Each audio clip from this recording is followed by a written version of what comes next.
Take a moment and look around. Really look. Our communities are in pain. Our businesses are failing. Our small farms are crumbling. Our neighbors and friends are leaving. We need solutions, and we need them soon. When I look around, I see that pain. High taxes and burdensome regulations are killing business opportunities, crushing small farms, and driving people out of the state at an unprecedented rate. My name is Thomas Daniel Queter, and I am not a politician. As a disability rights advocate, I have spent every day of my life fighting for myself and others to find solutions to get around a broken system. If you want someone who will fight for you in Albany, vote Tom Queter for State Senate. I'm Thomas Daniel Queter. I approve this message. Check out the campaign at tomfor52.com. Paid for by Tom for 52. Hey, you guys know where you're at. This is Robert Murray with InspireNation, and I'm here again with another weekly rundown with Thomas Queter, one of my best friends. I mean, I just love this guy. How's it going, Thomas? It's going good. And, how are you doing after Saturday? We pulled off quite the 12-hour live on Saturday. Yeah, those that didn't get a chance to check us out, it was a 12-hour extravaganza. We got to talk to amazing people, 10 different guests. It was definitely the first time I went that long on live, and I had a great time, Thomas. I appreciate you inviting all those people and getting a chance to meet everybody. Yeah, and I appreciate you having the endurance to make it through all of that. Not a lot of people do.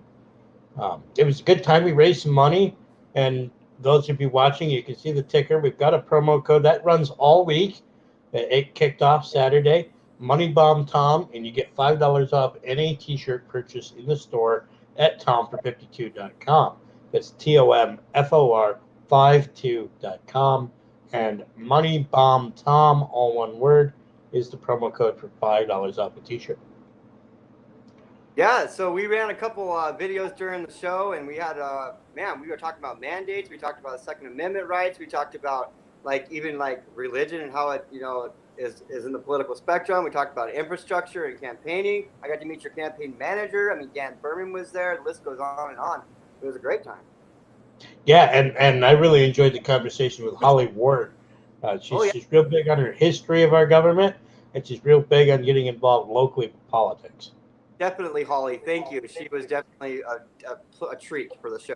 Thank you, Holly. Yep. And Mr. Fishman is an asset to the movement. He's a great communicator, and he's a very active person. He always has my respect. Now, we've done some other things, Robert. Some of you know, and we may have talked about it on the show before, but I needed a new personal vehicle that was accessible. Yeah, and these can be very, very expensive, particularly under the regulations that I live on with disability welfare. Libertarians decided to crowdfund a replacement, and they did so in 23 hours. They raised enough money to replace my vehicle in 23 hours, and that sounds amazing, right? Yeah. I mean, I can see your face, Robert. You're lighting up just a little bit. I mean, 23 hours, they replaced this guy's van. Well, it gets more amazing. It's been about 1 month since they began the fundraiser for my van. Since then, they've actually crowdfunded 8 accessible vehicles for those with disability needs. 8 in 1 month. Wow. Incredible. Man, that's all volunteering, people that are donating and volunteering and helping other people out when they see a need. That's way more, that seems way more effective than government funding at this point. Yeah, and you know what the government doesn't fund? What's that? Accessible vehicles for those with disability needs. Yeah, that seems like a necessity. Yep, they do fund some transportation for medical needs, and they're trying to branch that out. But those forms of transportation are worse than your average public transportation. They're not very fun. They're not very reliable. They work better in cities than they do in the rural area. So allowing people to have what they need to get around and into their community is very important. And volunteerism is an excellent way to do that. And David Gay really, really ran with it after he met me and understood my need and and saw how easy it was to just crowdfund a band for someone. And he'd already been crowdfunding all kinds of needs for people in a volunteerism manner with his group through the Liberty Memes $5 charity club. And I always say it wrong. I apologize. But Mr. David Gay is an amazing person. He's helped me, and because of that, I'll be able to help others. And we'll be doing that soon. That's fantastic. It's a great testament, Tom, on how much people really love you and know how much of an impact you're making. Because what had spurred that, if I remember correctly, was you were supposed to be in Albany or in New York, where were you supposed to? Syracuse, right? Syracuse, And, yep. Yeah, and so you were basically stuck at home. Your band stopped working, and you needed to be there to voice and be there and be present. And man, the community stepped in so quickly, and that's a testament to you, Thomas, and how many people care about you and know that you're doing the right thing. Yeah, I mean, it cost $1,000 to cover a rental vehicle that was accessible for 5 days. First, they crowdfunded that so that I could uphold my commitments, and because they wanted me to be where I was supposed to be. Some of them because they were going to be there. They were coming to see me. Imagine if you had concert tickets and the day before you found out that the band you want to see couldn't make it because of some breakdown, and if you sent $5, they were going to make it. Would you send $5 if that's the band you wanted to see? Right. So it's similar to that. People wanted me to be there. They wanted to see me. They wanted to hear what I had to say, and they wanted to meet me. And it was commitments that I had made, right? And that's the ultimate thing. I had made those commitments, and so I was willing to do whatever it took to get there. And when somebody said, "Hey, I want to help out. I want to send you a little bit of money," I said, "All right, let's do it."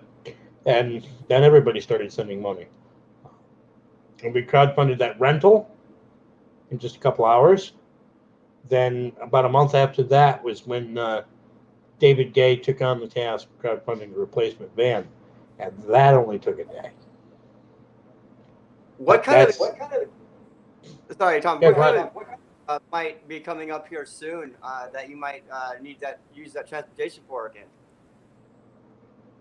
Well, I was supposed to be at a protest in Albany at the end of next week, but it doesn't look like my driver can make it. What it's really there for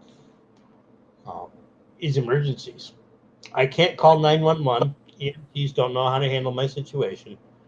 So when I have an incident that requires medical attention, I go to a specific hospital that's familiar with my condition. My orthopedic surgeon works there, so I know that I can have the attention I need. So being able to get to a hospital that's 45 minutes away is extremely important. But it does allow me to get to all of the community events that we're planning out right now. We have volunteers scouring the landscape of the district for where I need to be and what's going on.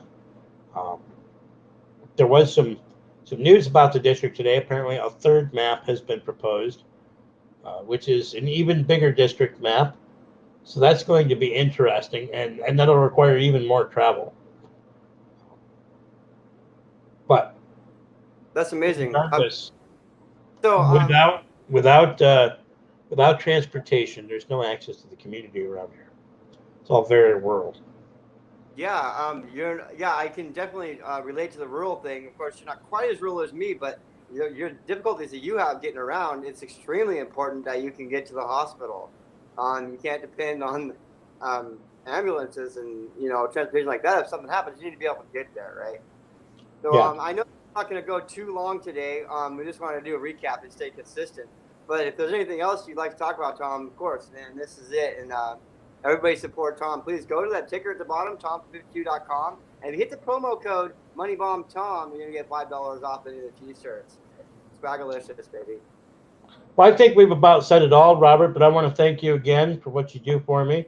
And remember, tom52.com, MoneyBombTom. And if you want to volunteer, if you have some skills, you can add a /volunteer to tom52.com. That's TOMFOR52.com/volunteer. And you can tell us what you have to offer and what you want to do to support the campaign.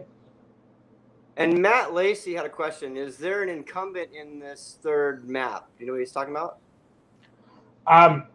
It is not the incumbent in this third map.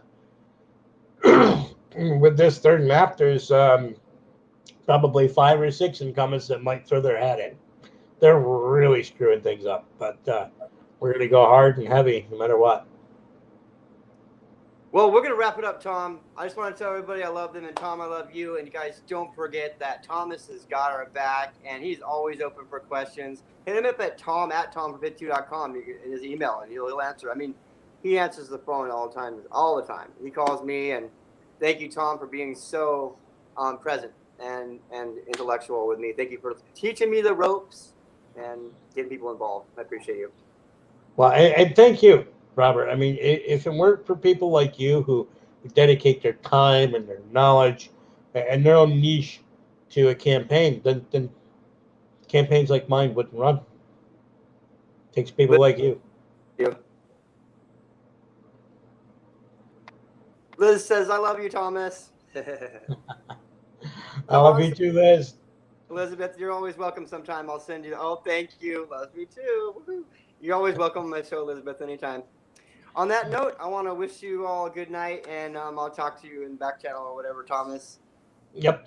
Keep looking forward to 2022. Yes, you guys keep your heads up and your thumbs up. Right. Good night.